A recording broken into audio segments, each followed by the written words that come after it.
Buenos días y bienvenidos al estudio Air y Cosmos, donde hoy nos acompaña Eloís Fayet. Buenos días. Buenos días, Xavier. Eres investigadora en el Instituto Francés de Relaciones Internacionales y especialista en temas de energía nuclear militar. Sí, mucho. Importante aclarar. Hablemos sobre el ambiente en el que se dice que Francia podría convertirse en el paraguas nuclear de Europa. Quizás otros europeos podrían usar nuestras armas nucleares. Entonces, primera pregunta, ¿qué tenemos en Francia en términos de disuasión? Actualmente Francia tiene dos componentes, uno oceánico y otro aéreo.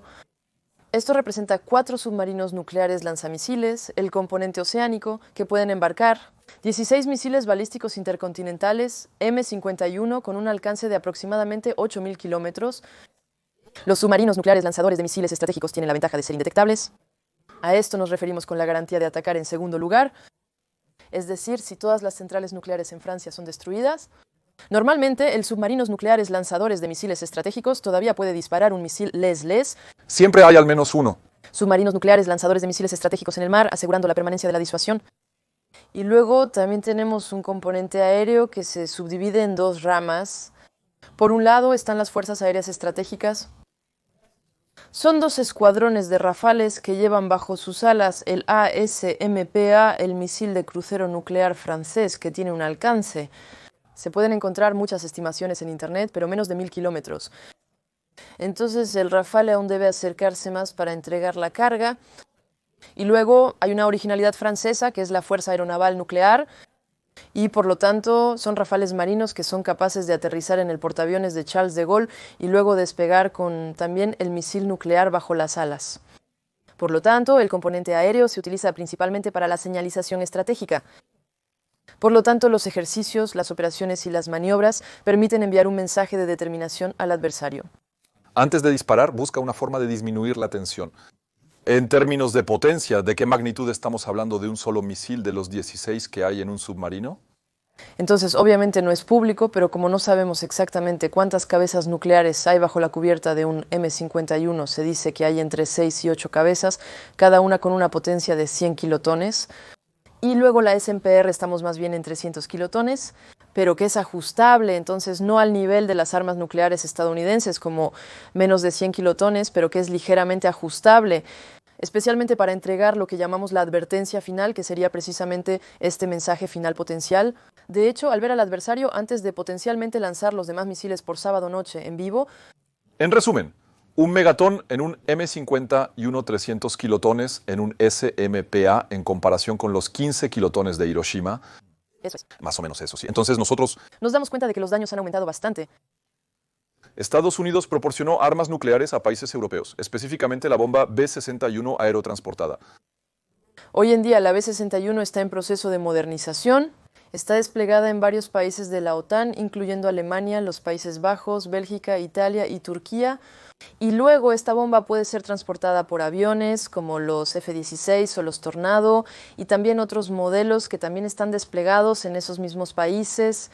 Entonces, evidentemente se necesita la autorización del Supremo Aliado Comandante en Europa, el comandante de la OTAN en Europa, para usar estas armas nucleares, un comandante que es estadounidense. Y por lo tanto, al final se necesita el acuerdo del presidente de los Estados Unidos, pero también, por supuesto, el acuerdo del país anfitrión. Y por lo tanto, este avión es parte de las fuerzas aéreas de los países donde está desplegado. Y sería pilotado precisamente por un piloto de la nacionalidad de un piloto belga o alemán, para ir a soltarla sobre una ciudad rusa. Entonces, en el marco, evidentemente, de una incursión constituida, porque en estos casos se necesitan aviones de reabastecimiento y la supresión de las defensas enemigas. El uso de una bomba estratégica sobre una ciudad rusa no sería considerado un acto táctico, sino estratégico. Se considera una bomba táctica como un arma nuclear táctica. Por lo tanto, es más en un campo de batalla que en una ciudad rusa. Eso dependería, en este caso, de la política de orientación, también dependería de la necesidad de usar estas armas nucleares. ¿Sería realmente sobre un campo de batalla o sería sobre una ciudad? Depende de los planes de orientación elaborados por el Grupo de Planificación Nuclear de la OTAN, del cual Francia no es miembro. En aquel tiempo teníamos el arma nuclear móvil de tierra a tierra.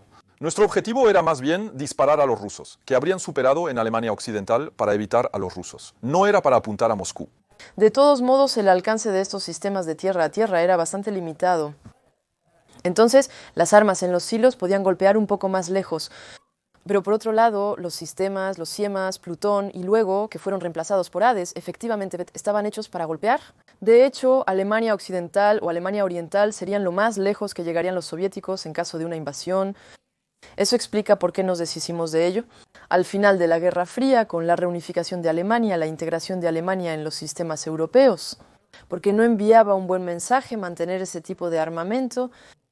También hay que recordar que se hizo para prevenir la proliferación nuclear.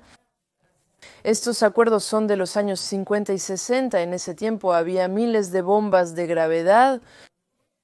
Para evitar que países como Alemania e Italia tengan armas nucleares, los estadounidenses dijeron que en realidad las almacenarían en esos países. Compartimos la toma de decisiones para lanzarla. Solo los franceses no apoyaron la idea. Dado que nosotros decidimos tener nuestra propia disuasión independiente, a lo que podemos resignarnos hoy. Gracias, general.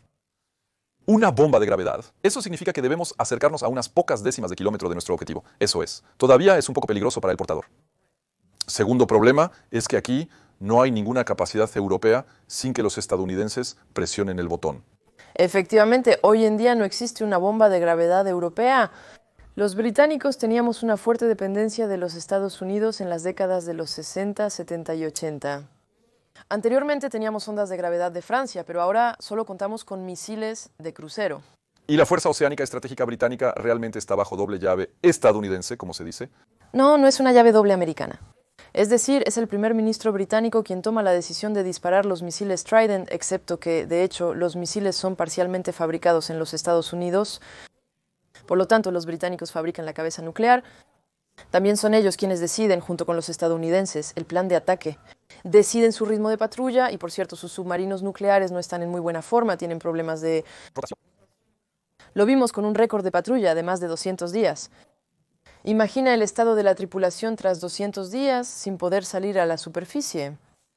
Por eso, el mantenimiento de los tridentes se hace en Estados Unidos. Por lo tanto, si Estados Unidos decide detener esto, es posible que los británicos busquen hacer concesiones con respecto a Estados Unidos para mantener operativa su disuasión nuclear oceánica. Por lo tanto, no hay un interruptor de apagado, como en el F-35. No, pero tampoco en el F-35. El F-35 también tiene bastantes cuestiones de mantenimiento. Son aproximadamente 30 días, por lo que no es un apagado inmediato. Y Donald Trump tampoco necesita dar su autorización cada vez que un avión de la OTAN, ¿Despega? a diferencia de lo dicho por algunos políticos franceses. Te recomiendo ver nuestro video sobre este tema para más información. Ahora, la pregunta es que Francia dice que tiene armas nucleares, eso es una certeza, y que sus intereses vitales trascienden sus fronteras. Totalmente. ¿A quién protegemos con nuestras armas nucleares? ¿Cuál es el significado concreto de esto? Bueno, por el contrario, el problema es que no sabemos. No.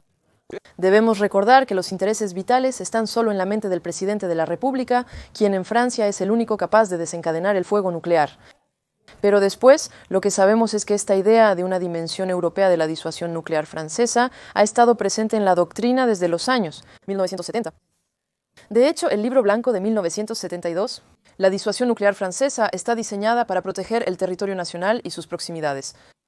En ese entonces, el Benelux y posiblemente el norte de Italia eran el maná del oeste, porque ya en ese momento nos damos cuenta de que es totalmente ilusorio pensar que las fuerzas soviéticas podrían llegar hasta la frontera entre Alemania Occidental y Alemania Oriental. Sin que Francia tenga que reaccionar desde ese momento, que sería contraproducente esperar a que las fuerzas estén a las puertas de Estrasburgo. Creo que fue el presidente Mitterrand quien dijo que si alguna vez llegáramos a ese punto significaría que la disuasión había fallado. Por lo tanto, significaba usar la disuasión nuclear antes de llegar a esa situación. Por lo tanto, hoy en día, a medida que se construye Europa, no necesariamente la Unión Europea, sino Europa como tal, la expansión de la OTAN y la Unión Europea, la creación del euro, los fuertes lazos energéticos, financieros e industriales entre Francia y ciertos países europeos. Sí, un ataque a los intereses vitales de Polonia, Finlandia o los países bálticos probablemente afectaría a los intereses vitales franceses. Entonces, ¿a eso nos referimos realmente cuando hablamos de la dimensión europea de los intereses vitales de Francia? Es reconocer que potencialmente hay una interdependencia. Actualmente se reconoce esta interdependencia con el Reino Unido. Es la Declaración Shakers de 1995, que luego fue renovada por el Tratado de Lancaster House de 2010. Y el tratado que se renovará finalmente se refrescará este verano. Por lo tanto, reconoce que no puede haber un daño a los intereses vitales de Francia sin que haya un daño a los intereses vitales del Reino Unido y viceversa. Hay una formulación un poco similar con Alemania en el marco del Tratado del Elíseo. Esperamos ver si el Tratado de Nancy, que se firmará con Polonia en la primavera-verano de 2025, también incluirá una formulación similar. Pero hoy la idea es reflexionar sobre esta interconexión de intereses vitales y luego dialogar con los países europeos interesados para preguntarles a ustedes qué es un interés vital, qué conexión ven entre Francia, Polonia, Rumania y cómo puede la disuasión nuclear francesa tranquilizarlos y protegerlos mejor. Muy concretamente, hay mucho mal ruido de recuperación política en torno a las palabras del presidente Macron, quien dijo que, evidentemente, había una pregunta que hacerse sobre la extensión del paraguas nuclear francés. Extensión igual, compartir. No, precisamente, es realmente eso lo que debemos tener en mente. Es que aquí la idea no es en absoluto reproducir el modelo americano, sino inventar un modelo a la francesa. Por ahora, no se trata de desplegar armas nucleares francesas en el extranjero. Y, en cualquier caso, el presidente de la República siempre mantendrá la soberanía de la decisión de usar el fuego nuclear. Por lo tanto, en lugar de verlo como una propuesta generosa de Francia, hay que entenderlo como realmente es. De hecho, para mí es más bien lo contrario. Es que nos damos cuenta de que nos conviene que los estados del este de Europa estén mejor protegidos para tener una defensa europea global y, por lo tanto, menos riesgos de ataques en territorio francés, y que una de las soluciones para eso es la disuasión nuclear. Pero no solo se trata de eso, también implica un fortalecimiento de la presencia convencional francesa en el extranjero, especialmente en los países bálticos. Rumania ya tiene militares franceses, pero ¿por qué no también en Polonia? Porque cuando intercambiamos, por ejemplo, con estonios que ven a los militares franceses, ellos los ven directamente como una encarnación precisamente de esta disuasión nuclear en el exterior. Por lo tanto, es crucial tener eso en cuenta. No centrado realmente en las armas nucleares, sino con otras dimensiones en términos de defensa antiaérea, policía del cielo, fuerza convencional en el campo. ¿Por qué no un día un sistema de golpe en profundidad? Realmente debe representar un todo, con la disuasión nuclear como piedra angular. Pero obviamente no se trata de tener un maletín con el botón dentro que circula entre las 27 capitales de la Unión Europea, ni de vender las armas nucleares francesas. De hecho, ese van der Leyen, como hemos podido escuchar o leer, es realmente la soberanía de Francia sobre sus armas nucleares. Y una reflexión sobre cómo podría ser útil para la defensa de Europa, pero siempre manteniendo un vínculo con Francia. Y es por eso que, en mi opinión, de hecho, es incluso más creíble que la disuasión nuclear estadounidense. Dado que los Estados Unidos, pase lo que pase en Europa, no les afecta directamente en los Estados Unidos. Precisamente por eso, hoy Trump puede abandonar a los ucranianos sin consecuencias directas para Estados Unidos. Nosotros, los franceses y los británicos, al estar en territorio europeo, cualquier suceso en el este de Europa necesariamente nos afecta. Eso es precisamente lo que debemos desarrollar como pensamiento. Los intereses estratégicos de Estados Unidos y Europa están cada vez más desvinculados, eso es seguro. En consecuencia, su disposición a comprometerse, defender y permitir a sus aliados usar armas nucleares en su territorio no está asegurada.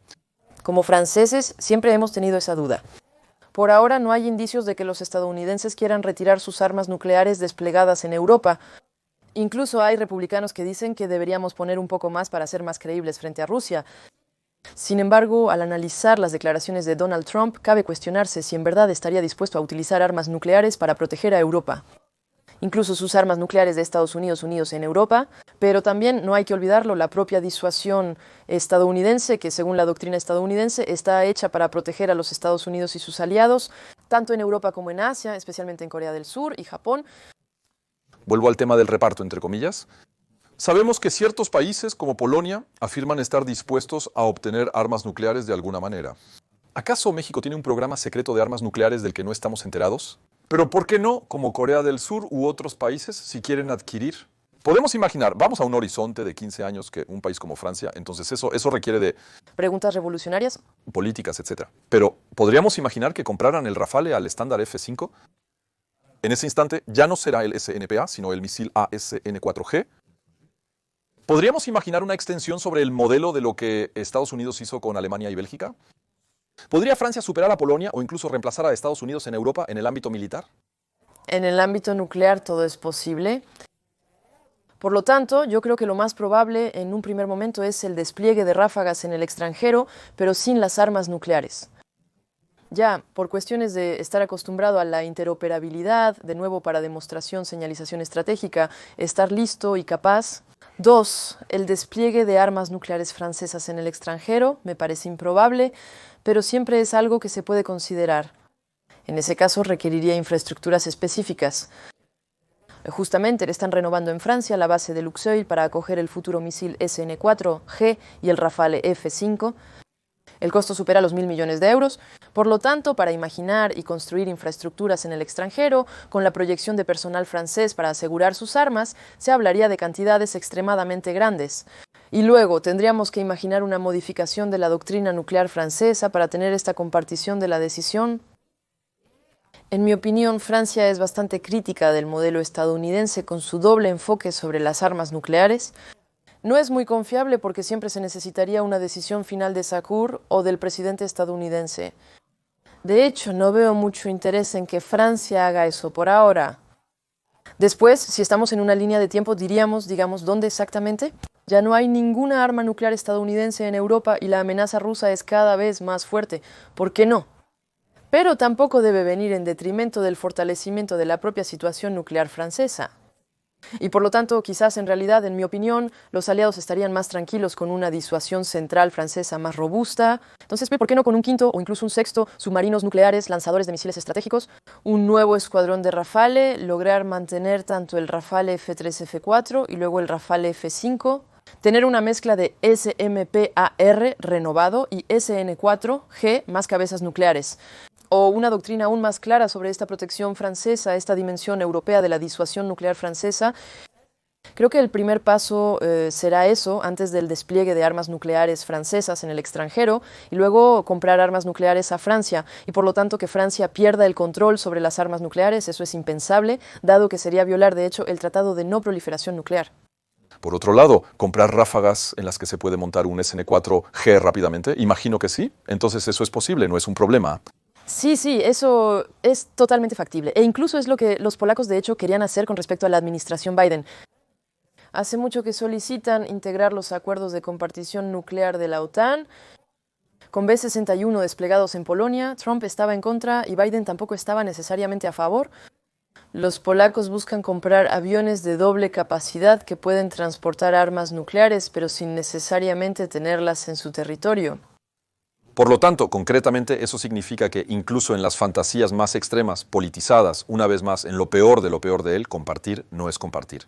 Estos países de Europa del Este eventualmente nos compran armas y estamos dispuestos a que un A400M despegue para poseer armas nucleares utilizables por nuestros aliados, quienes nos habrían comprado equipo, con la respectiva evolución de la doctrina.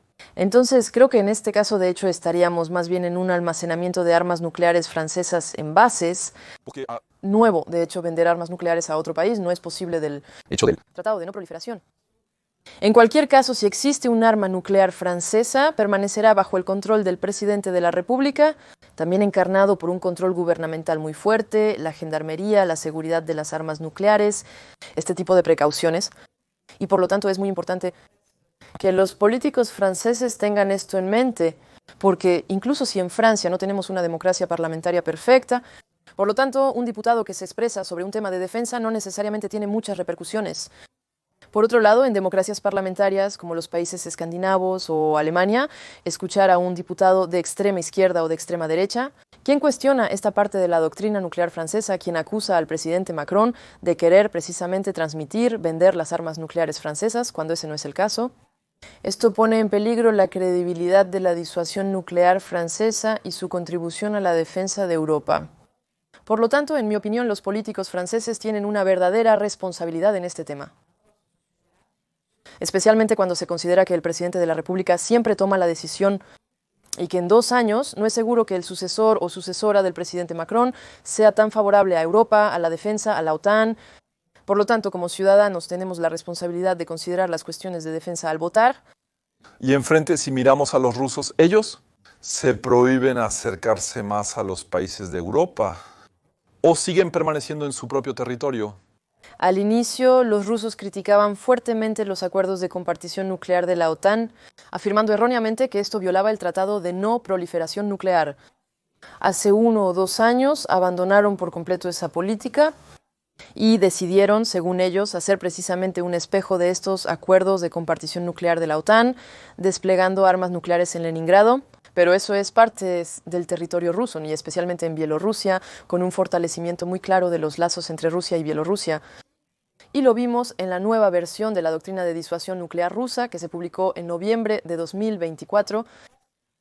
Los ataques contra Bielorrusia se consideran ataques contra el territorio ruso.